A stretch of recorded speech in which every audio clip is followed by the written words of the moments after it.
Hello மக்களே, எப்படி இருக்கீங்க எல்லோரும்? இன்றைக்கான லன்ச் ரெசிபி என்னன்னு பார்க்கலாம் வாங்க. சுட சுட சாதங்க, அது பார்த்திங்கன்னா சாம்பாருங்க.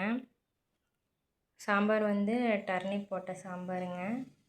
டேஸ்ட்டே நல்லா வந்திருக்குங்க. வழக்கமாக டர்னிப் வந்து பிரியாணியில் தான் போடுவேன். இன்றைக்கி சாம்பாரில் போட்டு ட்ரை பண்ணியிருக்கேன், நல்லாயிருக்குங்க. அதுக்கு தொட்டுக்கு பார்த்திங்கன்னா கோஸ் பொரியலுங்க, கலர் கோஸ் பொரியலுங்க. ரெண்டுத்துக்கும் டேஸ்ட் வந்து அல்டிமேட்டாக வந்திருக்கு இந்த காம்பினேஷனு. அப்புறம் எப்பயும் போல் தயிருங்க.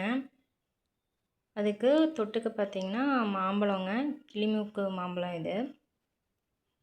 இந்த வீடியோ உங்களுக்கு பிடிச்சிருந்தா மறக்காமல் நம்ம சேனலை லைக் பண்ணுங்கள், ஷேர் பண்ணுங்கள். உங்கள் வீட்டில் என்ன லஞ்சுன்னு கமெண்ட்ஸில் சொல்லுங்கள்.